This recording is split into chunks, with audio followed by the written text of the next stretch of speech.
apareciendo en algunas compañías con el nombre de la compañía de ferrocarril de Isabel II o dando a las empresas ferroviarias que se creaban el título de Real Compañía, es decir, para vincular la idea de la corona a la idea de un vehículo de progreso como el ferrocarril. Hoy día el trayecto Madrid-Aranjuez es recorrido por un tren turístico, el Tren de la Fresa. Desde hace 20 años recrea el ambiente de aquel tiempo de pioneros. Evidentemente estos empresarios tenían que tener una combinación de lo que es capacidad empresarial y económica y también un cierto grado de aventura, en el sentido de que era un nuevo negocio, un negocio diferente y que conllevaba sus riesgos.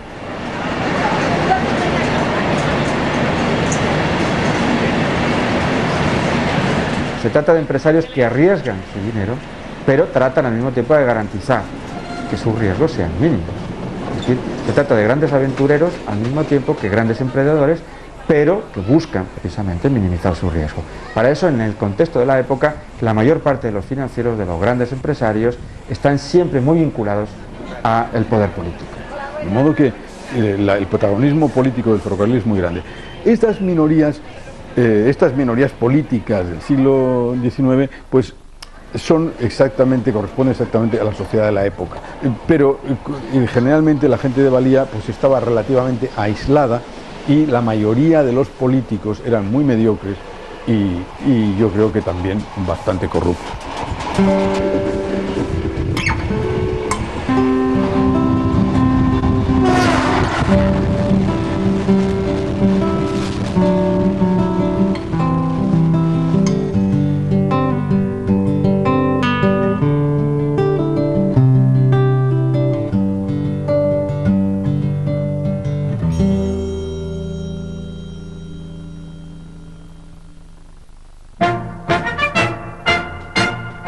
El tercer ferrocarril español será el Valencia a Játiva, que contará con uno de los puentes de madera más largos de la historia.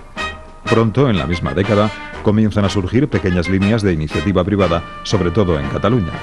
En 1854, a los 6 años de inaugurarse la primera línea, España cuenta con más de 400 kilómetros de vías.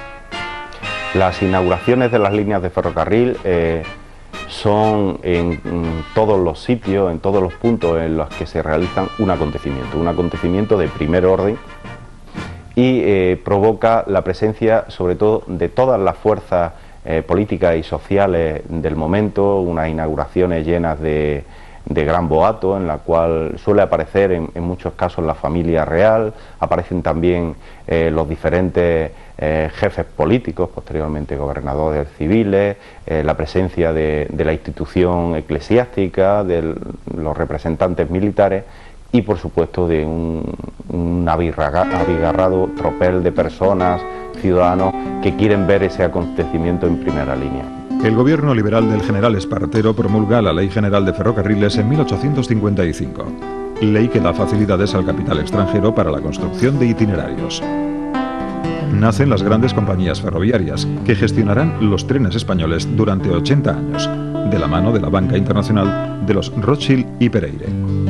La Hacienda no tiene ninguna capacidad y el sistema fiscal no tiene ninguna capacidad para poder asumir los costes de implantar, de instalar una red ferroviaria y tiene que recurrir, tiene que abandonarse, tiene que arrojarse, podemos decir, en los brazos de las iniciativas privadas, que además proceden mayoritariamente del extranjero. La idea era conseguir atraer a los capitales foráneos, hacer atractiva la idea a ellos para disponer rápidamente de lo que se suponía que era básico para conseguir el progreso, como se decía entonces, y el desarrollo de la España de mediados del siglo XIX. Para ello, básicamente, se vinculó la construcción de los ferrocarriles legalmente con la creación de bancos. La construcción del ferrocarril con este desarrollo del sistema bancario realmente contribuyó al desarrollo del capitalismo, es decir, que España pasara de ser una sociedad arcaica y semifeudal a familiarizar a una parte de la población con las instituciones básicas del capitalismo, pues los bancos, las sociedades anónimas, la bolsa, las sociedades por acciones. La compañía MZA Madrid-Zaragoza-Alicante de los Rothschild y el Marqués de Salamanca dominará la ruta a Zaragoza, el Levante español y las vías más importantes de Andalucía. La Compañía de los Caminos de Hierro del Norte de España, dominada por los franceses Pereire, controlará la línea Madrid-Irún y buena parte de Cataluña y la cornisa cantábrica. A estas dos grandes empresas se sumará una tercera a finales de siglo, la Compañía de Ferrocarriles Andaluces. Entre ellas se disputarán la absorción de empresas más pequeñas, lo que impulsará el crecimiento de la red. En 10 años, de 1855 a 1865, se construyen más de 4.700 kilómetros de vías. España se convierte en la tercera potencia europea del ferrocarril, superada tan solo por Inglaterra y Francia. Se tienden las líneas que configurarán el sistema radial peninsular, de Madrid a Irún, a Alicante, a Zaragoza y Barcelona. España vive la fiebre del ferrocarril y el mundo de la cultura no es ajeno a ello. El poeta José Zorrilla tampoco. ¿Este tren dónde va? Por el mundo caminando en busca de un ideal. ¿Cómo se llama? Progreso. ¿Quién va en él? La humanidad.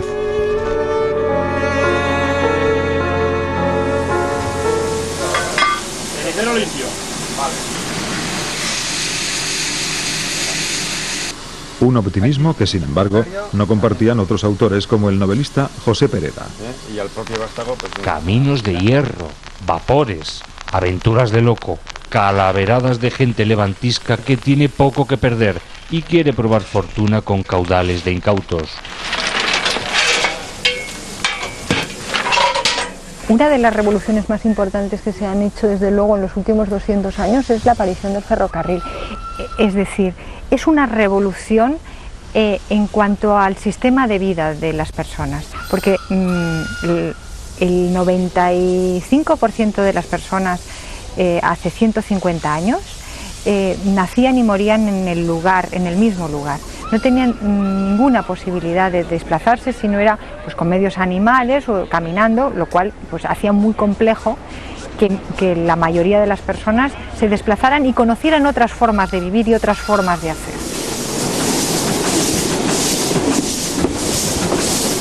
Ahora pensar que un viaje de 200 kilómetros pueda tardarse 7-8 horas nos parece una barbaridad, pero en el momento en el que la única opción que había para viajar esos 200 kilómetros era hacerlo a pie, pues era una mejora muy considerable. Un asiento de madera ahora nos parece una cosa muy dura, muy incómoda, pero es mucho más cómodo evidentemente que tener que andar por aquellos caminos del siglo XIX, en el mejor de los casos detrás de una mula que nos llevaba los equipajes. No había otra opción. El ferrocarril permite lo que nosotros decimos el viaje para todos. De alguna manera democratiza el viaje. Y si bien en los primeros años, evidentemente, la gente todavía no se movía mucho, porque seguía siendo un medio de transporte relativamente caro, poco a poco va democratizando este transporte y va permitiendo que todo el mundo se pudiera desplazar. Y permite el turismo, permite que muchísima gente, por ejemplo, pues pudiera ir a la playa. Gente que nunca había visto el mar. España es un país, en el siglo XIX es un país de gente que nunca había visto el mar. Veían el mar los que vivían cerca de la costa. Y el ferrocarril permite que, aunque fuera de manera más o menos excepcional, la gente viera el mar. Hoy los turistas reviven aquellas sensaciones en el tren de vapor que viaja los fines de semana desde el Museo Vasco del Ferrocarril en Azpeitia hasta la Sao. En la filosofía del museo, desde el principio hemos tenido claro que, a diferencia de otros museos de bellas artes, donde los objetos que exponen han nacido desde el momento de su creación solo para la mera contemplación, un tren no ha nacido para eso. Un tren ha nacido sobre todo para ser utilizado, para viajar, para transportar viajeros, para transportar mercancías. Entonces, para nosotros ha sido siempre fundamental el hecho de que los trenes no solo estén muy bonitos, sino que puedan viajar y la gente pueda disfrutar de cómo se trasladaban nuestros antepasados también con su humo, su carbonilla, su traqueteo, su silbato, etcétera, etcétera.